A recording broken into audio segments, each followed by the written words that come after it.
Up in the tree, what I'm going to do is I have two parts to my harness. Right? I have a suspension portion, right, where it suspends me and I can sit comfortably. And I have kind of like a work positioning portion and this attachment point here, right? This attachment point here is going to be good for ascending, right? But it's all on my waist. So working from this, not going to feel too good. Like I'm already not in like the sitting position that I was in before. I'm sorry? All right, never mind. So when I get up there, I'm going to lanyard in and I'm going to switch over to this system. I'm going to put my chainsaw on the bottom of my rope. Right?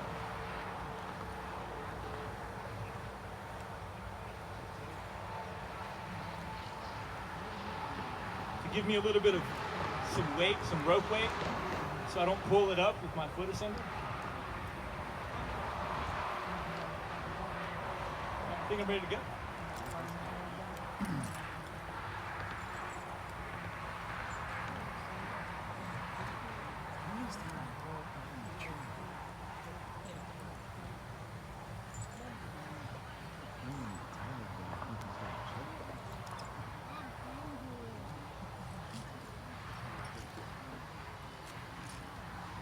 All right. Can you guys still hear me?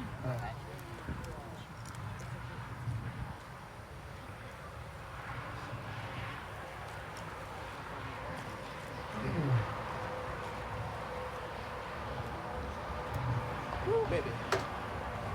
She was wiggly, huh? All right, so I'm going to lanyard in. I make sure my system's secure.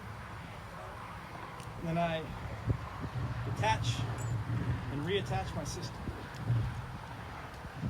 And now I am much more comfortable. All right, now I'm going to pull my chainsaw up.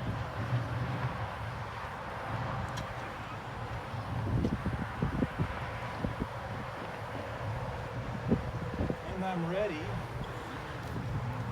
to cut stuff. I use a chainsaw lanyard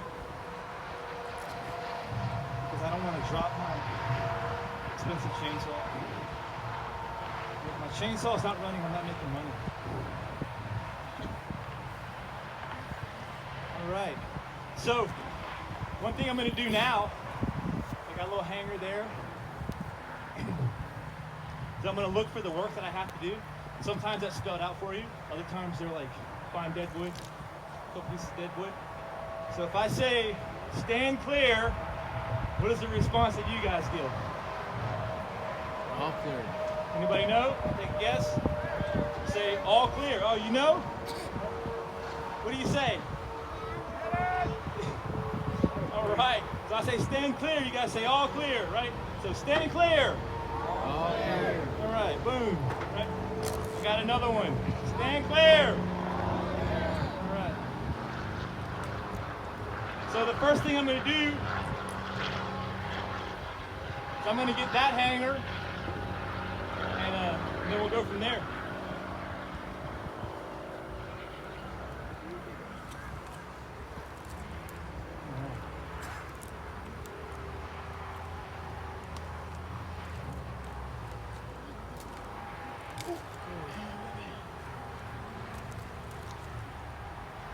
Let's try this again.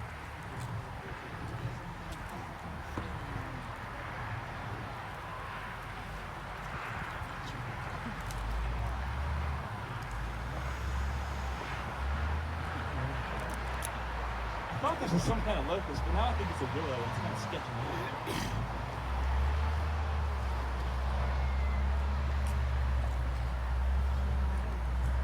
All right, so here I am. Now, in order for me to get from here to there, I have to get up, right? With a double rope system, I would be able to just pull myself up with mechanical advantage. I can't really do that here. Right? So what I have to do is pretty kind of like what I would call a modified trunk walk. So I'm going to trunk walk up here. I'm going to pull my slack there.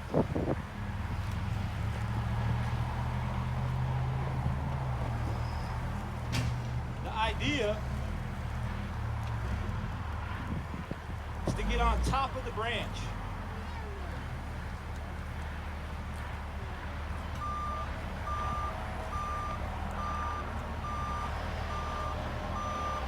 All right, stand clear.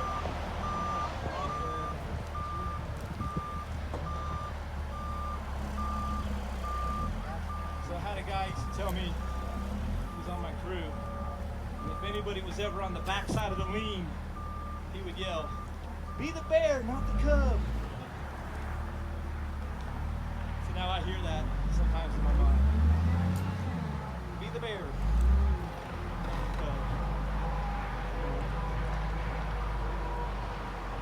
So I got to repeat this process a little bit.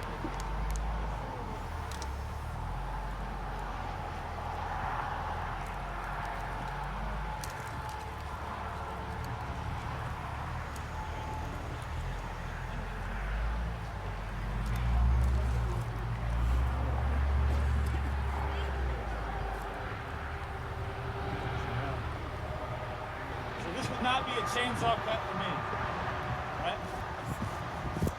I'm not gonna go above my head and drop this down on me. So stand clear.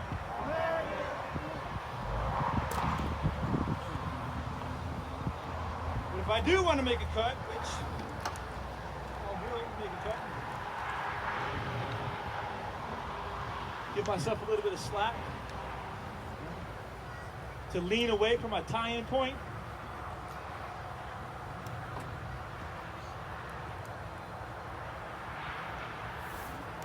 Now, check this out. All right. So as I'm climbing, I'll find a place that I want to get to, right? That I got to be worked on. When I'm out there, one thing I noticed about myself is that I would always hold on somewhere, right? Well, I started just saying like, okay, wherever I'm holding on, I'm gonna start putting my lanyard there, right? Because I'm holding myself there for a reason. My lanyard's just another attachment point. So once I make that same attachment point my hands at, I can let go with my hands. Right? You guys with me on that? So it's a good starting point for trying to find a good position.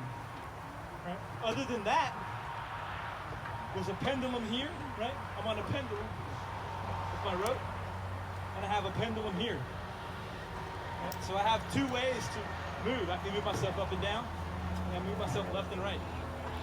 Okay, so all my weight isn't just on this branch or that branch. It's shared between the two. So here I'll make a cut. And what I'm going to do is, I guess we'll go for trying to land this piece flat. That's always a good challenge, right? Mrs. Smith's yard. We're going to bomb something out. Let's see if we can get it to land flat. Now this is small. I'm not going to lie. It's kind of small, right? So what I'm going to do is I'm going to make my face cut with the chainsaw, and I'm going to make the back cut with my handsaw. And what that's going to allow me is I'll be able to control the butt of this thing to kind of time it a little bit better. So if I need to like hold the butt up a little, let the tip catch up, or I need to shove the butt down, I have that. If I'm going to use just my chainsaw, then I have to somehow make that cut, take my hand off the saw, now I'm holding the saw that's possibly running or not, no chain brake on, and then try to manage that. Right? So in this instance, I'm going to make the face cut with my chainsaw.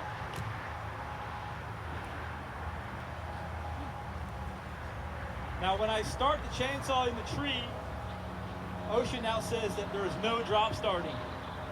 Right? There's none of this. None of this. No more drop starting.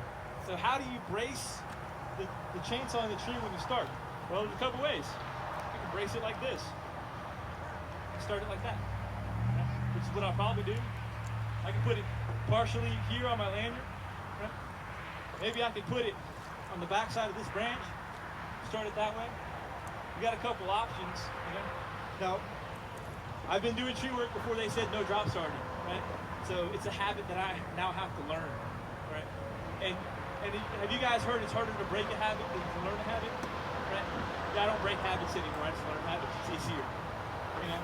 So instead of having like a bad habit I gotta get rid of, I just try to just make a new habit that's better than that one. So I don't have to worry about breaking bad habits because that's hard. And I'm I'm not good enough to do that, so I'll just learn doing this.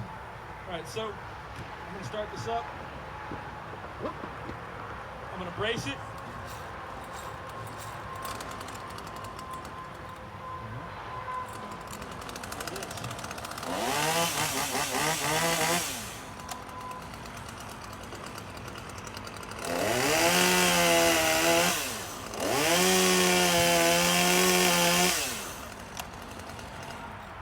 All right, so there's my cut.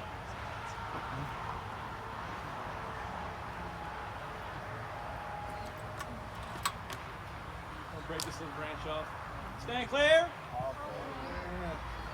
So right now, this hinge or this space cut that I made, it's not super crucial, right? Because I'm going to use my hands to help manipulate it in the air, right? Sometimes this is going to matter a whole lot what you do here, right? Sometimes you don't want to make a face cut. Sometimes that face cut's just a curve. If you're going to do like a bypass, snap it off and handle it that way, right? But like I said, we're going to try to get this one to land flat, right? That's cool, okay? So here we go. I'm going to finish it with my handsaw. OSHA also says that if you go aloft, bucket or climbing, oh, and that word aloft, I know the guy that invented that word, standing right over there. So if you go, he says cannot go aloft without a handsaw, right? And the reason is, for a cut like this of what we want to do, the powers that be, call it that if you want to give you more options and more choices for the work that you can do. So when you get to a spot like this, you're not just left with chainsaw only, right? So they're requiring you to carry a handsaw. You have more options, right? So here we go. Stand clear. And look, I'm not even trying to two-hand this thing I'm doing. I told you, I have like a bad habit of it.